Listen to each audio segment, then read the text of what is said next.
అందరికీ నమస్కారం. ఇవాళ మనతో పాటు ప్రముఖ ఆధ్యాత్మికవేత్త ఆస్ట్రోన్యూమరాలజిస్ట్ శ్రీమతి జయప్రద గారు ఉన్నారు. మేడంతో మాట్లాడదాం. మేడం నమస్కారం. మేడం నమస్తే అమ్మా. శ్రీమాత్రే నమః. 2024 డిసెంబర్ మాసం సింహరాశి వారికి ఎలాంటి ఫలితాలు ఉండబోతున్నాయి, గ్రహస్థితి ఎలా ఉంది, ఎలాంటి రెమెడీస్ చేసుకుంటే బాగుంటుంది అంటారు? తప్పకుండా సింహరాశి వాళ్ళకి ఈ మాసంలో వీళ్ళకి అనుకూలంగానే ఉంది.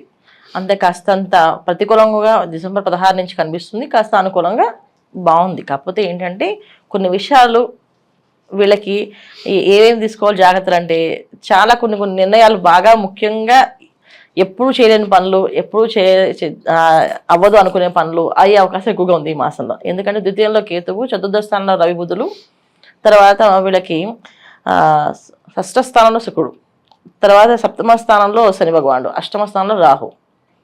ఇలా గ్రహస్థితి ఉండడం, తర్వాత గురువు వక్రించి కొంచెం మేషాన్ని చూస్తూ ఉండడం వల్ల వీళ్ళకి ఏ పనైనా అనుకున్న పనులు కాస్త మార్పులు చేర్పులు జరిగే అవకాశం ఎక్కువగా ఉంది. ఈ మాసంలో వీళ్ళు తీసుకోవాల్సిన జాగ్రత్తలు ఏంటంటే మెయిన్ ఉద్యోగాల్లో ప్రమోషన్లు కానీ, ప్రమోషన్ అనే పేరుతో స్థలం మారే అవకాశం కానీ, కొత్త ప్రాంతాలకు వెళ్ళే అవకాశం కానీ ఎక్కువగా కనిపిస్తున్నాయి. సో అందుకని కొత్త ప్రాంతానికి వెళ్ళడం కానీ, విదేశాల్లో ఉండేవాళ్ళు కానీ అక్కడి నుంచి ఇండియాకి రావడం కానీ, అక్కడి నుంచి మొత్తం ఆ దేశాన్ని వదిలేసి రావడం కానీ, ఇక్కడి నుంచి ఆ దేశానికి వెళ్ళడం కానీ జరిగే అవకాశం అంటే పెద్ద మార్పులు, చిన్న చిన్న మార్పులు ఏదో ఇక్కడి నుంచి ఆ పక్కన ప్లాస్ అలా కాకుండా కొంచెం పెద్ద మార్పే వచ్చే అవకాశం ఎక్కువగా ఉంది. సో అందుకని జాగ్రత్తగా జాగ్రత్త వహించాల్సిన అవసరం అయితే ఉంది. ఎందుకంటే వచ్చింది అవకాశం బాగుంది, అది మంచిగా చెడుగా అనేది వాళ్ళ జన్మజాతకం కూడా చూసుకోవాలి. చూసుకొని వెళ్ళడం అనేది ముఖ్యమైన విషయం. ఎందుకంటే రావడం మంచిదే, ఒక్కొక్కసారి రావడం ఏంటంటే కొంచెం ఇబ్బంది పెట్టడానికే వస్తాయి. కొన్ని ఒక ఇల్లు కొంటాం, ఆ ఇల్లు కొంటే మనకి అనుకూలంగా కలిసి వస్తుంది అనుకుంటాం, ఆ ఇంట్లోకి వెళ్ళిన డబ్బులు రావడం ఆగిపోతుంటాయి. సో అప్పుడు దానికి ఈఎంఐ కట్టడానికి కష్టపడుతుంటాం. సో అది ఇది రావడం అనేది అదృష్టం మన కింద భావించాలా, లేకపోతే ఈఎంఐ కట్టలేదానికి మనం బాధపడాలా అనేది ఆలోచిస్తే అది ఖచ్చితంగా జాతకంలో ఉండే యోగాలు, వాళ్ళ జాతకంలో ఏ యోగం ఉందో అది కూడా చూసుకోవడం చాలా ఇంపార్టెంట్. ఈ మాసంలో పనులు అయితే వీళ్ళకి అనుకూలంగా ఉంది. ఎవరికి బాగా బ్రహ్మాండంగా ఉంది అంటే విద్యార్థులకి చాలా చక్కగా ఉంది. అంటే చదువుల్లో రావు అనుకునే వాళ్ళు చదవడం కానీ, మంచిగా ర్యాంకులో సాధించడం కానీ, ఈ కాంపిటీషన్ ఎగ్జామ్స్లో రాసే వాళ్ళకి అనుకూలంగా ఉంది.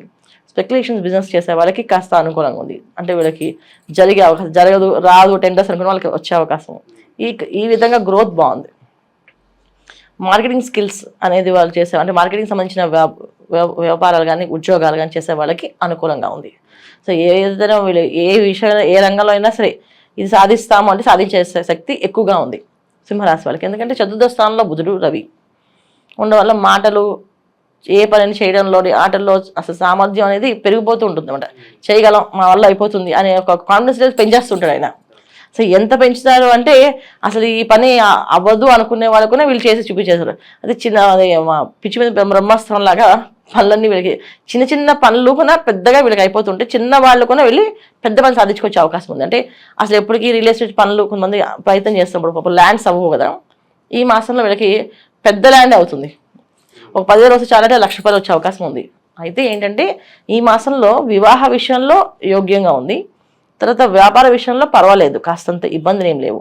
ఉద్యోగాలు మార్పులు ఏమి జరుగుతున్నాయి, ఉద్యోగాలు రావడం కానీ, ఉద్యోగాలు మారడం కానీ, ఉద్యోగాల ప్రమోషన్స్ రావడం కానీ ఇవన్నీ బాగానే ఉన్నాయి. అన్నిటికన్నా ముఖ్యంగా ఏంటంటే ఆరోగ్య సమస్యలు అనేది బాగా ఇబ్బంది పడుతుంది ఈ మాసంలో. అన్ని అనుకూలంగా ఉన్న అనారోగ్య సమస్య అనేది కాస్తంత ఇబ్బంది పెడుతుంది. అది ఎటువంటి ఇబ్బంది అంటే వెన్నుకు సంబంధించిన విషయము, తర్వాత ఉదరకు సంబంధించిన విషయాల్లో, అంటే డైజెషన్ సిస్టమ్ కానీ, ఇండైజెషన్ ప్రాబ్లమ్స్ కానీ, స్త్రీలకైతే గర్భసంచికి సంబంధించిన ప్రాబ్లమ్స్ కానీ, హార్మోన్స్ ఇన్బ్యాలెన్స్ అవ్వడం కానీ, ఈ చాలా రకమైన ఇబ్బందులు మానసికంగా, శారీరకంగా కాస్తంత ఇబ్బంది పెట్టే అవకాశం ఎక్కువగా అనారోగ్య సమస్య కనిపిస్తుంది. ఎందుకంటే వీళ్ళకి కర్కాటక రాశిలో కుజుడు, కుజుడు వీళ్ళకి. సో దానివల్ల కాస్త జీవితంలో ఇలాంటి సమస్య వస్తా అనుకునే వాళ్ళకు కూడా కాస్త సమస్య వచ్చే అవకాశం ఉంది. కొంచెం జాగ్రత్త పాటించాలి. దేనికి పాటించాలంటే మనం వెళ్ళే విషయాల్లో, ఆహార విషయంలో వాటిలో నియమాలు పాటిస్తే సరిపోతుంది. తర్వాత ఏదైనా సమస్య కనిపిస్తే అది హాస్పిటల్ వెళ్ళి డయాగ్నోస్ చేసి తనకి ఏదైనా మందు తీసుకోవడం, దాన్ని భూతద్దం పెట్టి చూడకూడదు. ఈ మాసంలో కనిపిస్తున్నాయి, అందరికీ వస్తాయని కాదు, కానీ కాస్తంత ఇబ్బంది పెట్టే సమస్య, అనారోగ్య సమస్య కనిపిస్తుంది ఈ మాసంలో మిగతా వాళ్ళందరికీ అన్నిటికంటే కూడా. సో దాన్ని జాగ్రత్తగా కాపాడుకోవాల్సిన అవసరం, ముఖ్యమైన అవసరం అది ఇంపార్టెంట్. తర్వాత అష్టమ స్థానంలో రాహు, ఈ అష్టమ స్థానంలో రాహు, తర్వాత వ్యయ స్థానంలో కుజుడు, ఈ రెండు కాంబినేషన్స్ కాస్తంత లేని వ్యాధి ఉందని భ్రమలు పెడతారు. ఇప్పుడు ఏం చేస్తారంటే ఒక హాస్పిటల్కి వెళ్ళి హెల్త్ ప్రాబ్లం ఉందంటే వాళ్ళు అన్ని టెస్టులు చేసి ఏదో ఒక క్యాన్సర్ అనిపిస్తుందండి అంటారు.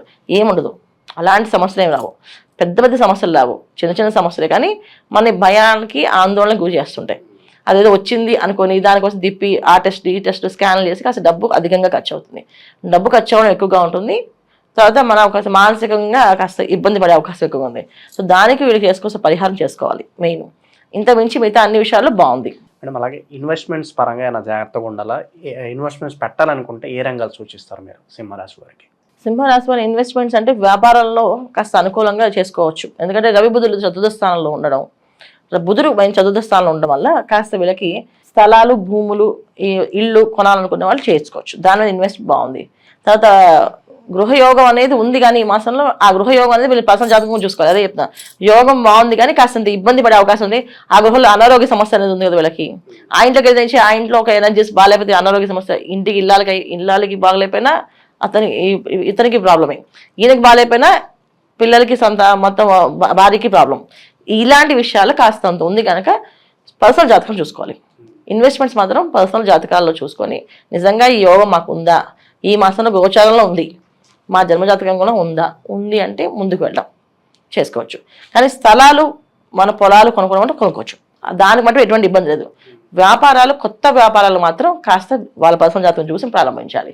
పైగా డిసెంబర్ మాసంలో మన కొత్త వ్యాపారాలు ఏం ప్రారంభించాం కదా, మార్గశిరం తర్వాత ధనుర్మాసంలో పుష్యమాసం ఇవన్నీ కూడా ఏంటంటే వ్యాపారాలు కొత్తగా ఏవి నూతనంగా ఏవి ప్రారంభం చేయం. ఏది చేసినా ఉద్యోగాల్లో కాస్త ప్రమోషన్లు, తర్వాత ఇల్లు కొత్త ఇంటికి వెళ్ళాలంటే గృహప్రవేశాలు కూడా ఉండవు, జస్ట్ ఇల్లు మార్పులు అండ్ చేయడం తప్ప ఇంకేం ఉండదు. అందువల్ల ఏంటంటే వ్యాపార విషయంలో వాళ్ళు ఆలోచన అవసరం లేదు. మెయిన్ చేసుకోవాల్సిన అవసరం ఏంటంటే స్థలాలు కొనేటప్పుడు అనుకూలంగా ఉంది, ఇల్లు కొనేటప్పుడు మాత్రం జాతకం చూసుకోవాలి. గృహయోగం ఇప్పుడు మాకు కూడా ఉందా, గోచారంలో ఉంది, పర్సనల్ జాతకంలో ఉందా, ఉంటే ఆ గృహానికి ఖచ్చితంగా వాస్తుపరంగా ఉందని చెక్ చేయించుకోవడం, చూపించుకొని దిగడం అనేది చాలా చాలా ఉత్తమ ఫలితాలు. ఎందుకంటే అనారోగ్య సమస్య ఎలా వస్తుంది అంటే ఎంత డిసిప్లైన్గా ఉన్నప్పటికీ కూడా అది వస్తుంది అంటే వస్తుంది, మనం భయపెడుతుంది అంటే భయపెడుతుంది ఖచ్చితంగా. దీనికి మనం చేయాల్సిన పరిహారం ఏంటంటే మేము చూసుకోవడం, బయటికి వెళ్ళేటప్పుడు వచ్చేటప్పుడు సూర్యోదయం పూర్వ నిద్ర లేవడము. ఎందుకంటే సింహరాశికి అధిపతి రవి భగవానుడు, ఆయనకి పొద్దున్నే సూర్యోదయం పూర్వ నిద్ర లేవడం, నమస్కారం చేసుకోవడం, సూర్య నమస్కారం చేసుకోవడం, సూర్య ఆరాధన చేసుకోవడం వల్ల వీళ్ళకి అన్ని అనుకూలంగా ఉంటుంది. ఆదిత్య హృదయం చదువుకోవడం వల్ల అనుకూలంగా మారే అవకాశం ఎక్కువగా ఉంది. మేడం ఈ రాశి వారు ఎటువంటి పరిహారాలు చేసుకోవడం ద్వారా మంచి ఫలితాలు పొందడానికి ఆస్కారం ఉంటుందంటారు? వీళ్ళు ఏ పరిహారం అంటే గురువారం పూట శివాలయానికి అభిషేకం చేయించుకోవడం, శివాలయానికి వెళ్ళడం, అభిషేకం చేసుకోవడం, పొద్దున్నైనా సాయంత్రం ప్రదోషకాలమైనా అభిషేకాలు చేయించుకోవడం, ఇంట్లో దక్షిణామూర్తి శ్లోకాలు చదువుకోవడం, ఇంట్లో చక్కగా సూర్య భగవాన్ని పొద్దున్నే సూర్యుడు రాకున్నప్పటికీ స్నానం చేసి చక్కగా సూర్య భగవాన్ ఎదుర్కొని నుంచి నమస్కారం చేయడం, సో ఆదిత్య హృదయం చదవడం, వస్తే ఇంట్లో అరుణపారాయణ చేయించడం. అనారోగ్య సమస్య ఉంది, మాకు ఏదో ఇబ్బందిగా ఉంది అని అనుకుంటే ఇంట్లో అరుణపారాయణ చేయించుకోవడం.